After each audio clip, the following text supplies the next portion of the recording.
ये तुम्हारा क्वेश्चन में दिया है, देखो लिखा है किसी त्रिभुज के दो भुजाओं के किसी त्रिभुज के दो भुजाओं को समान अनुपात में विभाजित करने वाली रेखा, यही है जो तीसरी रेखा, यही जो समानांतर रेखा है, इन दो भुजाओं को ए बी और ए सी, ए बी और ए सी को समान अनुपात में विभाजित कर रहा है। ठीक है, इसको देख लेते हैं सिद्ध करने के लिए। देखो सिद्ध करना है, पहले दिया है लिखते हैं, पहले दिया है में क्या दिया है में एबीसी एक त्रिभुज है, एबीसी एक त्रिभुज है, माना ए बी सी एक त्रिभुज है जिसमें जिसमें जो डीई रेखा है, डीई जिसमें डीई ए बी और ए सी को समान अनुपात में विभाजित करती है, ए बी और ए सी को समान अनुपात में विभाजित करती है, समान अनुपात में विभाजित करती है, विभाजित करती है। ठीक, जो डीई रेखा है ए बी और ए सी को समान अनुपात में विभाजित कर रहा है। ठीक है, अब इसका अर्थार्थ में भी लिख सकते हैं, अर्थार्थ ए डी बटा में बी डी बराबर होगा ए ई बटा में सीई, ए ई बटा में सी। अर्थात यही हम पिछला क्वेश्चन में सिद्ध किए थे, पिछला क्वेश्चन में यही सिद्ध किए थे। अब की बार यह दिया हुआ है, हमको सिद्ध क्या करना है, जो डीई रेखा है वह बीसी के समानांतर है, यानी तीसरी भुजा के समानांतर है। जो विभाजित करने वाली रेखा ये होगा जो तीसरी भुजा के समानांतर है, तीसरी भुजा बीसी हो गया, इसके समानांतर है। ये सिद्ध करके लाना है, तुम लोग क्या करना है, सिद्ध करना है। तो सिद्ध करना है, सिद्ध क्या करना है कि जो डीई रेखा है, डीई समानांतर है बीसी के, डीई समानांतर है बीसी के, यही सिद्ध करके लाना है। ठीक, तो इसमें भी रचना करेंगे। इसके बाद पहले दिया है, सिद्ध करना है, रचना तब प्रमाण। दिया है पहले, फिर उसके बाद सिद्ध करना है, फिर रचना, फिर प्रमाण। ठीक है, रचना में क्या होगा, रचना कर लेते हैं। रचना, इसमें एक रचना करेंगे, यानी कि डी से एक रेखा खींचेंगे, डी से एक रेखा खींचेंगे, इसका नाम दे देते हैं एम, दे देते हैं नाम, कुछ भी नाम दे सकता है, एम नाम दे देते हैं, चाहे एल नाम दे देते हैं, एल एल एल रेखा खींचते, क्या हुआ, एल। जो रचना किए हैं, ये हम मान के चलते हैं कि डीएल जो है बीसी के समानांतर है। हम रचना किए हैं, जो डीएल रचना किए हैं बीसी के समानांतर, यानी कि डीएल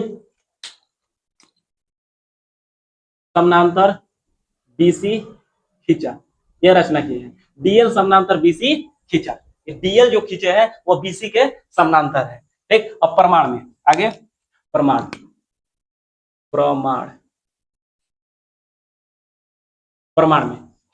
में क्या करेंगे, देखो अब इसको सिद्ध करेंगे। सिद्ध करने के लिए कौन सा त्रिभुज है, एबीसी त्रिभुज में, त्रिभुज एबीसी में चलते हैं, त्रिभुज एबीसी में कब, त्रिभुज एबीसी में कब, जब डीई समानांतर है, यानी कि यही लेते हैं, डीएल समानांतर है बीसी के तब, डीएल समानांतर है बीसी के तब, डीएल समानांतर है बीसी के तब। तो थेल्स प्रमेय में सिद्ध करवाए थे कि यदि कोई त्रिभुज हो और तीसरी भुजा के समानांतर कोई रेखा हो तो शेष दो भुजाओं को समान अनुपात में विभाजित करेगा। यानी कि कहने का मतलब एडी बटा में बीडी होगा, जब यह समानांतर है तब एडी बटा में बीडी बराबर होगा किसके, एल बटा में एलसी, यहां से विभाजित हो रहा है, एल बटा में एलसी। ठीक है, एल बटा में सीएल लिखो चाहे एलसी लिखो, बात बराबर है। ठीक, तुम्हारा कहां से आया, थेल्स प्रमेय से, जब एबीसी त्रिभुज है और डीएल समानांतर है बीसी के तब। ठीक, कहां से, इसको बना लेते हैं समीकरण फर्स्ट। ये आया कैसे, तो यह थेल्स प्रमेय में है, तो लिखेंगे थेल्स प्रमेय से, थेल्स प्रमेय से। ठीक, अब फिर पुनः चलते हैं त्रिभुज में, पुनः त्रिभुज एबीसी में ही, त्रिभुज एबीसी में अब ठीक, अब पिछली बार चले थे डीएल समानांतर बीसी से, यानी कि डीएल समानांतर बीसी से, अब चलेंगे डीई समानांतर बीसी से, डीई समानांतर बीसी, डीई समानांतर बीसी से। तो वो उसी की तरह थेल्स प्रमेय से भी इसमें भी हो जाएगा। तीसरी भुजा के समानांतर है तो शेष दो भुजाओं को समान अनुपात में विभाजित करेगा, शेष दो भुजा को समान, एडी बटा में बीडी, एडी बटा में बीडी बराबर होगा किसके, एई बटा में सीई, एई बटा में सीई। ये हो गया तुम्हारा समीकरण सेकंड, समीकरण सेकंड। ठीक, ये भी कहां से, तो ये भी थेल्स से प्रमेय से, थेल्स प्रमेय से। कहां से लिखे हैं, तो थेल्स प्रमेय से। ठीक, थेल्स प्रमेय से। अब दो समीकरण बन गया, दोनों समीकरण को हल करते हैं समीकरण फर्स्ट एवं सेकंड में भाग देने पर। समीकरण फर्स्ट, समीकरण फर्स्ट एवं सेकंड से, समीकरण फर्स्ट एवं सेकंड से। देखो समीकरण फर्स्ट एवं सेकंड से, देखो बराबर के एक साइड वाला बराबर है एडी बटा में बीडी, इसमें भी बराबर की इसी साइड वाला बराबर है एडी बटा में बीडी, बराबर की इधर वाला दोनों बराबर है तो बराबर को उधर वाला भी दोनों आपस में क्या होगा, बराबर ही होगा। यानी कि एएल बटा में, एएल बटा में सीएल बराबर होगा एई बटा में सीई, एई बटा में होगा सीई, दोनों आपस में बराबर, बराबर की इस साइड वाला बराबर तो बराबर को उधर वाला भी क्या होगा, बराबर ही होगा। दोनों बराबर लिख दिए। अब दोनों तरफ एक जोड़ देते हैं, सिद्ध करने के लिए क्या करते हैं, दोनों तरफ कोई भी काम करो दोनों तरफ करने पर कोई प्रभाव नहीं पड़ता है, तो दोनों तरफ एक जोड़ देते हैं, दोनों तरफ एक जोड़ने पर, जोड़ने पर प्लस एक जोड़ने पर, दोनों तरफ प्लस एक जोड़ने पर। ठीक, जोड़ देते हैं दोनों तरफ एक। देखो एएल बटा में CL plus AL plus AL बटा में सीएल, एएल बटा में सीएल प्लस एक जोड़ दिए, बराबर चिन्ह है बराबर।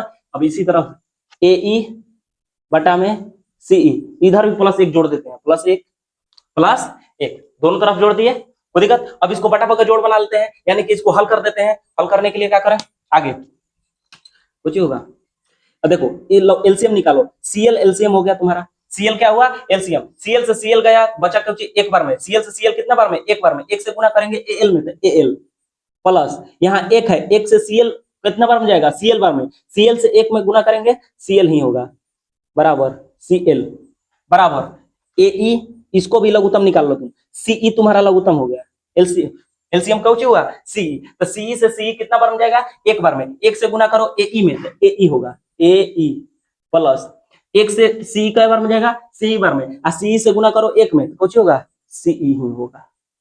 ठीक, अब देखो तुम आकृति से देखो, अब चित्र से, चित्र में क्या है, AL plus CL, AL CL, AL और सीएल दोनों को जोड़ने पर क्या मिलेगा, एसी मिलेगा, दोनों को जोड़ने पर एसी, तुम लिख सकते हो ऊपर एसी, यानी कि इन दोनों को जोड़ने पर एएल प्लस सीएल, एएल और सीएल दोनों को जोड़ने पर क्या मिलेगा, एसी, एसी बटा में, ठीक, बटा में कुछ है सीएल है, बटा में सीएल बराबर, बराबर चिन्ह है तो बराबर एई प्लस सीई, एई और सीई इन दोनों को जोड़ने पर भी क्या मिलेगा, एसी ही मिलेगा, एसी बटा में क्या है, सीई है, सीई बटा में सीई।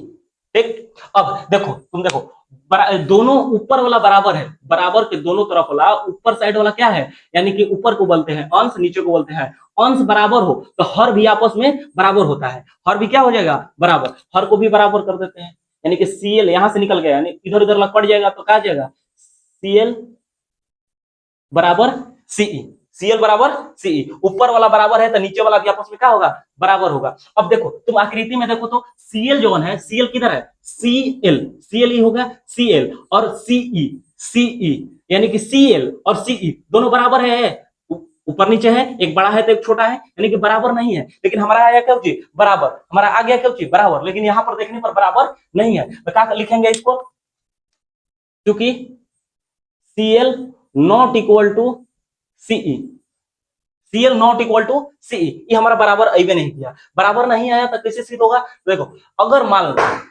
मान लो है जो डीएल रेखा है, डीएल ये बराबर कब होगा, जब तक बराबर नहीं होगा इसके समानांतर नहीं होगा, बराबर कब होगा, जब डीएल रेखा है, डीएल को हम एकदम जस्ट रख दे पर डीई पर, डीएल को सेम एकदम डीई पर खींच दे, डीएल को कहां ले जाए, डीई पर, तो दोनों एक दूसरे को ढक लेगा, यानी कि डीई और डीएल दोनों बराबर हो जाएगा। ये दोनों आपस में बराबर हुआ तो ये तीसरी रेखा के समानांतर हो जाएगा, क्योंकि ये दोनों समानांतर, अगर ई बराबर नहीं है तो ये दोनों को क्या करेगा, बराबर। तो कैसे करेंगे, यानी कि डीएल